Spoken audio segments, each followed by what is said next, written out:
All right, let's rock and roll. Next we got Justin. As usual, let's give it a crack. You're going for sugar-free. Cheers. There you Low go. octane today. Yes, sir. Oh, there's no low octane in your boots. So, again, do me a favor. Last 2 years, everyone's like, dude, do not intro your speakers. You like cock it up every time. So let them introduce themselves. So, over to you, Justin. So I'm Justin Pawlak. I formerly drift driver for 15 years. Now I'm doing festivals, exhibitions with Grid Life and Falken Tire. I'm actually out in the bronze lot this week, tearing up the lot out there with Optima and Falken. But yeah, just a drifter. I just cruise around, burn tires.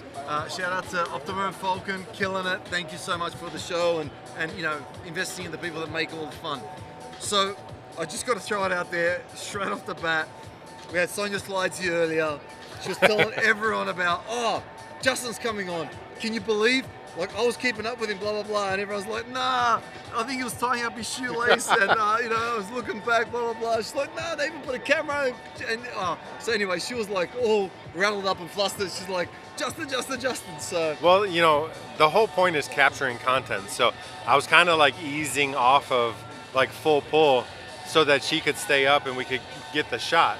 But then maybe she didn't mention the last session. I was just like, you know, we got so much footage this year, or this event, that I'm just gonna give it the beans. And maybe it was like 3 corners and I couldn't see her no more. Gone. It was gone. So in all fairness, now that I've got that on camera, we've got a one-on-one with her. I want to bring up this last session with her. But you know what? She did a great job this year. She picked it up. Like the first event, we were just giving rides behind me, but then they decided to throw a camera on her car, and she just really did a fantastic job of like pushing through the smoke, because you have to trust the driver in front of you, and she really trusted me, and she was able to like push through the smoke and get the shot, and not only like provide an awesome like ride for her passenger, but also like we got some awesome content, and I think she did fantastic for her first time out, but she needs some more horsepower. Yeah, mate, yeah, well, she said she had 300. I'm yeah. Like, Justin's got like, I think 1,000. 1,000, yeah. And so, that, well, at Laguna, I brought out the 1,000 horsepower car, and it was wild. Ulchi Mama. And the good thing about that is, we'll get into that, but you're building those, right? So yes. With your own 2 hands. I put that car together in 2.5 weeks. Now, I did have that car together previously, so I designed all the systems so that they were very easy to take apart. I got into the wall a couple years ago at Irwindale, so we had to replace the whole frame rail on the car. But fortunately, I was able to take it to a really good body shop. We got brand new sheet metal from Ford, cut off the old part, put the new frame rail and everything on, got it squared up on the chassis jig, and everything literally was like dialed. But I assemble everything in like the front subframe, engine, trans, like the whole 9, front suspension bolts right up with like 8 bolts. Insane. And then the rear suspension too, diff, axle, suspension, bolts right up, 4 bolts. And then I just put the drive line in. I already had all the wiring and plumbing laid out. So I literally had it from a bare shell, freshly painted, to a fully running car in 3.5 days. And then I had to lay all the body panels. So Anderson Composites gives me all the carbon composite panels. So that takes a little bit of time of getting everything to fit. And you know, I'm like you, pretty like OCD about like fitment and finish. Yep. So I got to make sure all the lines are like proper, all the panels are like fitting, not like just slap it together. Yeah, you can't just slap it together. You know, it's like a show car that we drive. Correct. It's not like a show car like this necessarily. That's right. And I've seen your collection. No. But I definitely, you know, you got to be looking good out there. Yeah, and it's interesting you say that, because I mean, again, shout out to all your awesome partners that keep helping you do that. You know what I mean? Well, you too. Sure, Speedmaster, but obviously Ford, Roush, all of the above, right? Like they make the dream happen. We get to see you out there, you know. And what makes me really happy that everyone's invested in an amazing driver like yourself. I don't want to kind of, maybe I shouldn't get into personal, but I really touches my heart when I get people on here. You got your kid already driving, can't even walk, right? And he's like already driving, like, you know what I mean? Like, it's freaky. Well, we're doing not only he started like drifting when he was 10, but now I got him into sim, so he's getting a lot more laps, a lot more drive time. He's probably on it like an hour or 2 every 2 days. So just like tons of track time. but then he's building RC cars, drifting RC cars. Like, just to like boast a little bit, he finished 9th out of 140 drivers at Worlds. Wow, that's insane. And he was the youngest driver there. So he's getting practice not only like in the sim and then in real world, but also in RC drifting. He's like learning the dynamics of the car, the suspension, taking stuff apart, bolt checking it, like the whole nine. Crazy. So I'm kind of like Proud dad moment? proud dad, and prepping him for like hopefully getting into it. I don't want to like, I want it to be his dream. Sure. I don't want to be like, hey, you're gonna do this, because like I don't want to steal his childhood either. But at the end of the day, he's good at it, right? So Yeah, he is. you know straight away if you're pushing him into something they just want to be a part of it. When they're good, it continues to flow. You know what I mean? Everyone likes to do something they're good at, and I think the hardest part about being good at anything is just to start, because everyone starts bad. For sure. And has to get better at it. So if you start early and they start getting better at it, they start to Start enjoy them young. it. Yep. And then they don't know any better, because you know, the moment you might lose a race like this, not for me as you grow older, but at that age, 10, 12, 14, like it's just part of the fun, right? He still got pretty like personal. Like, I mean, he got like upset when but he was competing against like 20, 30, 40-year-old like men. That's cool. And like if he didn't win, he'd like cry, and I'm like, bro, you're like a third of the age of these people. Like, come on, like you have to.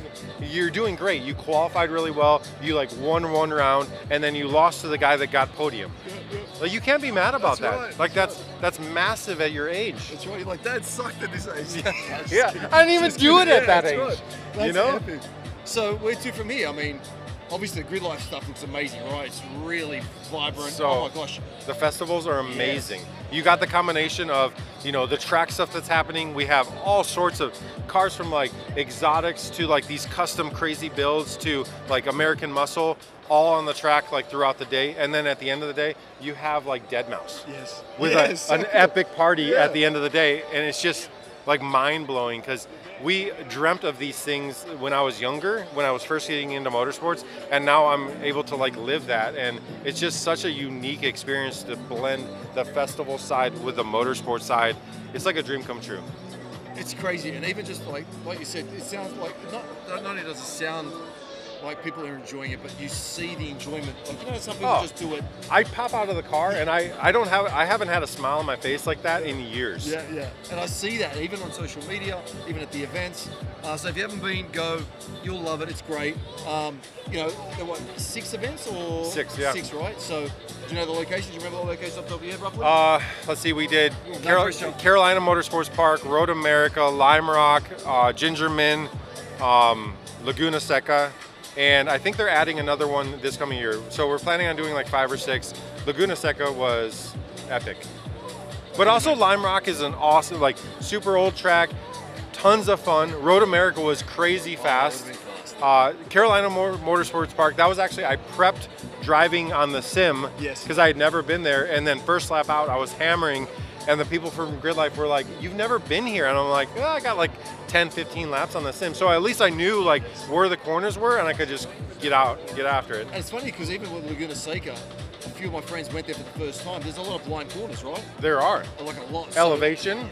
So to your point, and it's crazy how amazing sim technology is, because you literally will just get in 1-for-1, right? And I have my car in the game. Oh, God. So Link developed my car in the game. So yeah, I put on the VR, and literally I'm like looking at my dash, looking at my handbrake. Cool. I drive the same Sparko steering wheel. So like I'm looking at the stuff, everything feels the same. I have the same race seat on the sim that I have in my race car. And it's so wild. Like VR and sim technology has come such a long way. It is, and all my buddies, again, you know, who don't have the ability to go out to track full time anymore, in the sim, and it's awesome because there's not that learning curve when they arrive again, worrying about those blind corners, worrying about just. You know you got the muscle memory already. Yes. It's a blast. So have you got the? Some of them have the vibrate, like the seats that have different access. No, just the feedback. I run a pretty nice. Like steering setup, and because that's all of your feedback. Okay. For drifting, that is. Yes. Yeah, you can get the actuators, and I mean our setup was maybe like $4 or $5 grand. Okay. Because they're still pretty, like getting good components is still fairly expensive. Very expensive. And your computer alone is like $2,400. Yeah. That's a very important thing, especially running VR. So it's not like all glitchy or anything like that. I haven't you know, I tried one of those like actuated seats, and it just didn't send the same feeling to me. But I have so much seat time in the real thing. That's true. That like I kind of need it to be dumbed down and just like focus on like the feedback from the steering wheel. That's interesting, because I know some of those corners when they're blind, you get the rear end likes to lift a bit on the rear wheel. Some of those corners. No, it's the front. On the front on the drift car. Cool. On the drift car, because we run so much jacking in the front suspension. Okay, there you go. So at angle, you know, you're locked in. We run on tons of jacking, so it jacks the weight up, and we pick a tire. Shit. It's like a dirt track where you're like carrying a tire in the air, and like 1,000 horsepower car, it's just like gripped up and it's just going. So tell me about the Falken tires, right? Because I mean, let's face it. I mean, there's a lot of important moving parts. Horsepower's horsepower, transmission's transmission, rear ends are rear ends. But those, like drifting, to me, like Falken tires, the right tire, the right compound, it's got to be a big deal. Maybe I'm not allowed to ask, but I'll ask, and then you can say no. Have you ever tried a different tire? Because obviously you've got to know what it feels like. And I mean, you're the man. So clearly Falken's working. How important are the Falken tires? I mean, having like a good tire is probably the most important thing in drifting. You can't have it delaminate. Yeah, it has to handle. Oh, can you imagine? It has to, because like that, especially when you're running composite body panels. Yes. You delam a tire, that could wipe out a whole carbon corner pedal. Yes. So you don't want it to delam. Think of that. You want it to handle the heat. Yes. And then you also want a consistent wear. So you want the tire to feel the same when it's brand new, and then when it's completely like done with like the tread. Yes, yes. So it's super important for that consistency across the wear, and that's one thing that I love about Falken is that it is super consistent. I can tell the moment that the rubber's gone and I'm like to the cord. That's because it immediately like it's loses. Yeah, it's not like a consistent. It's like really good and then drops off. So it's How the hell do they do that? It's insane when you think about it. Because you know what I'm saying, right? Like a race car tire, like I'll race radicals, and when you're green, and when you're off, and then you can race, but it's degrading and you're losing. For sure. Where you're just saying, mate, the compound is so dialed in that it's 0 to hero and that's it. Throw them off, throw them on. And that will, I mean, I know that they do a lot of time developing compounds, and we have. Like even through the 615K Plus that's the tire that we run in the back. That we've had,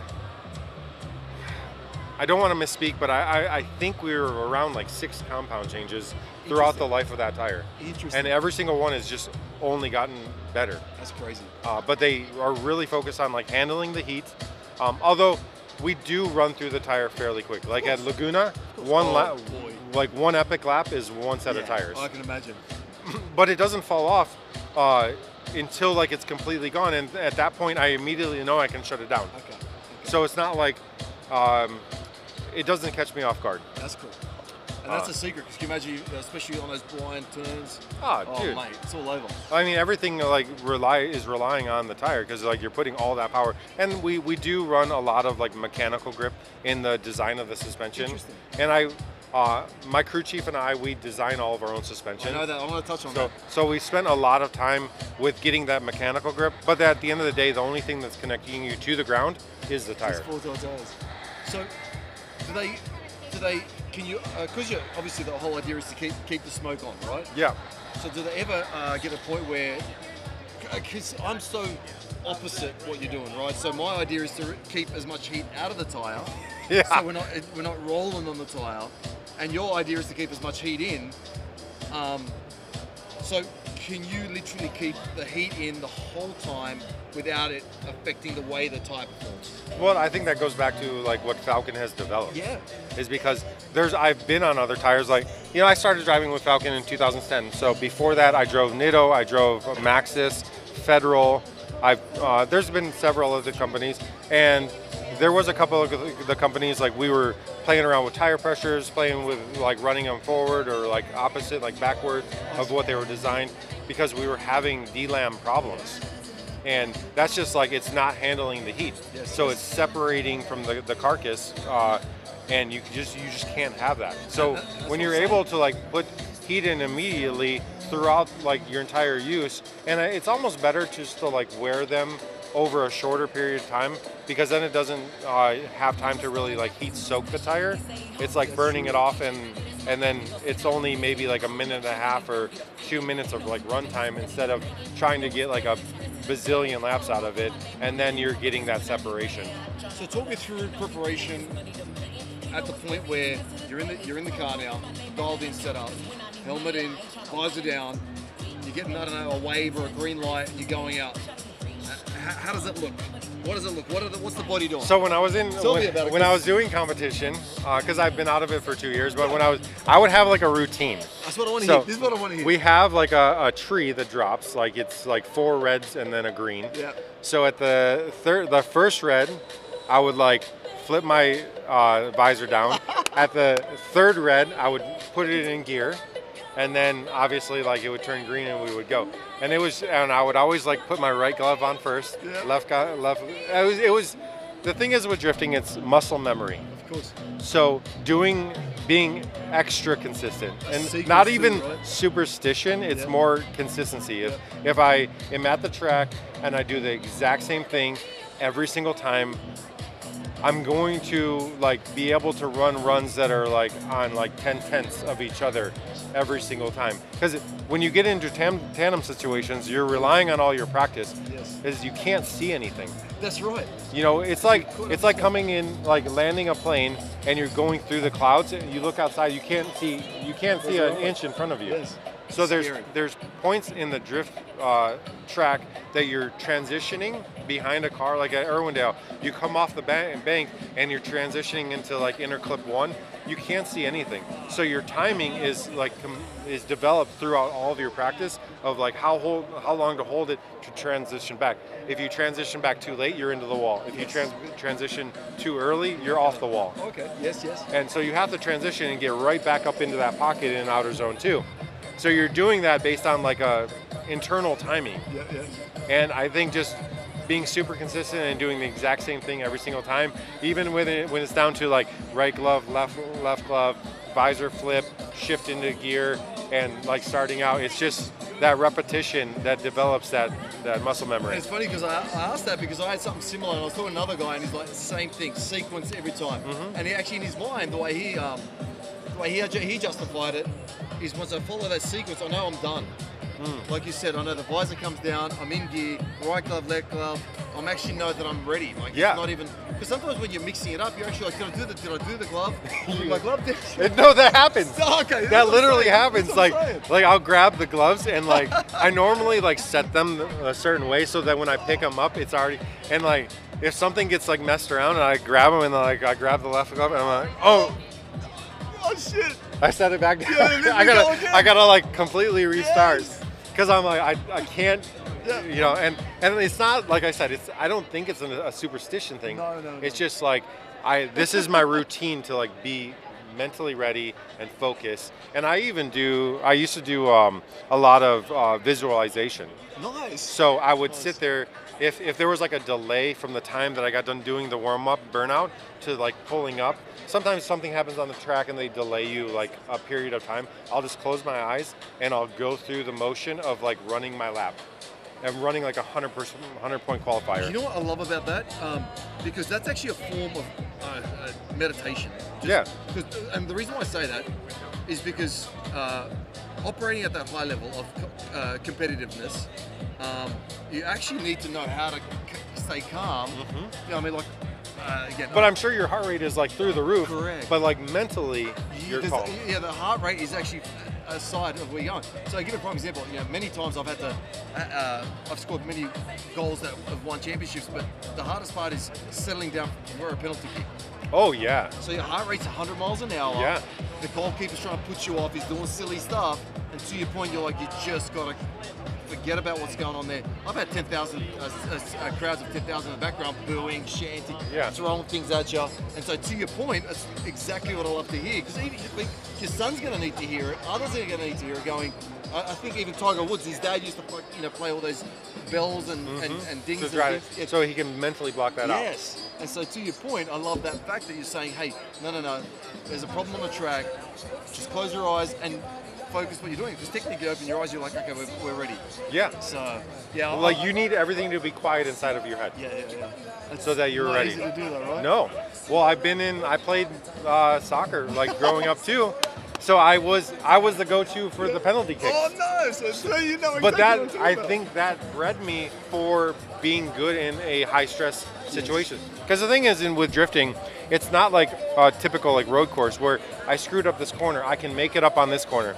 You screw up one corner in drifting, your weekend's over. Yes, scary. You have to function at such a high level of stress for such a short period. 30 to 45 seconds every single run.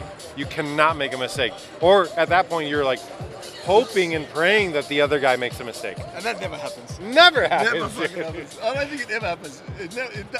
I was the best at beating myself. Yeah, that's right. But I was hard to beat. Yeah, that's cool. Oh, well, Sonia proved that. So.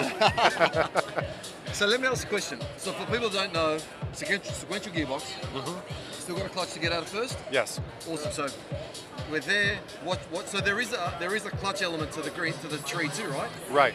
So we're in first, gloves on, visor down, in gear, but then we still got to get the clutch right? Yep. So is there practice? Is any practicing that? Is it just that? Well, you're trying to get the right amount of like wheel slip and grip where you're not just blowing off the tires. Yep. And getting that forward momentum. Sometimes you can hold the handbrake a little bit to like get that like launch. Yes. But yeah, it is crucial that you aren't like Top Fuel. They like dial in the clutches to like have a certain amount of slip. You're doing that every time with your leg. So you're trying to calm yourself down so you're like not shaking or anything as well. But yeah, it's absolutely crucial that you get a good launch because then you're gonna get dusted up, and then there's no tandem. You're playing catch up, and then you're like back to square one. Yeah, back to square one. So let me ask a question.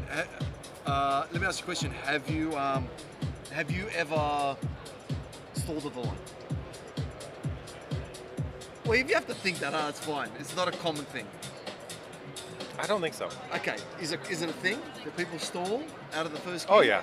Okay, it does? It's not too often. I think that would be my worst fucking nightmare, is like taking a penalty and tripping before you kick the ball. You know what I mean? That's how I look at it. Oh, that would be terrible. You know what I'm saying? Yeah. So no, it doesn't happen very often, but it definitely has happened. I think the reason why, when it happens is when somebody's in first gear, like as the light's dropping. And that's why I put it in gear, because I'm off the clutch until the third light. But the lights are dropping so fast, I figured the third light was more of a natural timing to when I was gonna shift and then get off. Okay, well, that's cool. So basically like the light would turn like the third red, I would shift into gear, and then by the time that I kind of audibly heard it engaged completely, then the green would turn on, and I would be like naturally slipping the clutch to like get moving. But the people that I think shift into gear and then they're waiting for the lights to drop, and they're just like, and then finally like their leg just gives up, and they're like, yeah, forget it. So you just described literally a scene out of like Fast and Furious, where like you're Vin Diesel, you're at the lights, and all you hear is clink clink, and it goes into the engine and the turbos. I could just imagine. I reckon they should do that. I reckon they should make it like a JP version of Fast and Furious. Well, that's the Tokyo Drift. You would have nailed that. I would have nailed that. Do you think? I know it's a random question, going off topic. Well, do you think that's possible with all the technology and handbraking, like the scenes from Tokyo Drift, to actually replicate? Because people are getting pretty accurate these days in the way they're handling the cars, right? Or is that all just Hollywood? No, I think all that's... I'm asking you to jump off a bridge and land into a helicopter. I think they're earlier on, Fast and Furious. Yes. But probably like some of the stuff where they're like jumping out of cars and like wild. I mean, I did a video at Peterson Auto Museum in Beverly Hills. Yes. You've been there, right? Yeah. So the parking garage where there's those spirals. Yes. I've drifted them. Okay, so you are Tokyo Drift. That's Tanner Faust. It was either Tanner or Reese Millen that actually did this scene in Fast and Furious as well. So I replicated that. That's but epic. It's very it's tight tolerances there. Sure is. Because that spiral is designed for your car to go straight, not at angle. Correct. So when you're at angle, you're only inches off the front and the rear of the car. So I just got back in February. I was in Finland. Porsche flew like 10 of us out to drive on ice, Porsches on ice. Oh, sick. And so we're driving all these epic Porsches, and it was the first time I ever actually felt like how you would feel. And so what Were you on studded tires? Baby studs. Okay, yeah. Baby studs, right? So we're out there, we're ripping up these Porsches, and I'm like, oh, I feel like I'm Justin Pawlak, ripping these things, blah, blah, blah. And next thing you know, it's like every guy that drives a car that goes sideways or does something, you go sideways, like, did you see that? And then they play the footage back and you're like, nothing really fucking happened. So anyway, I'm out there, I'm on the ice, I'm like, watch this, I want to do Justin Pawlak, so I'm going around, we have to do a whole 360 around this middle piece. I'm like, oh, I'm nailing it, I'm front on, I'm going all the way around. They show me the video, I'm like 25 degrees, I'm not even facing straight. I'm like, damn, I damn suck. And then the Porsche driver gets in there and he's doing like 200 kilometers an hour, nose in, all the way around. I'm like, okay. And guess what? I ripped that footage and I was going to send it to you going, hey man, look at me. Yeah.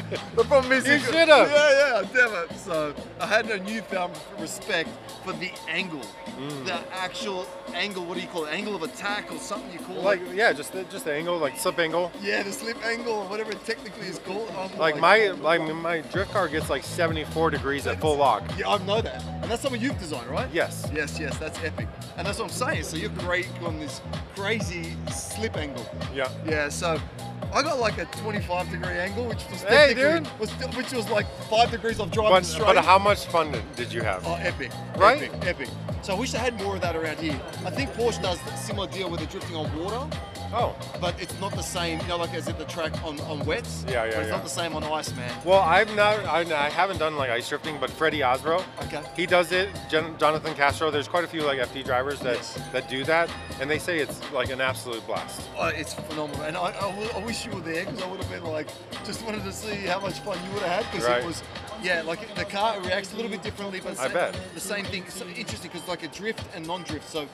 I don't know about you, but you know, on these ones, it's very similar to drift, but you have to tap the brake the nose in. Yes. Oh, so you do the same? Same. Okay, cool. So that was nice. Because you're trying to weight distribute, like you're trying to like move the weight so you can get weight on the front end to get grip on the front end. Okay. And then you're back on throttle once you're kind of set at angle, and the front the weight transfers back to the rear, and then you start driving with the rear end of the car again.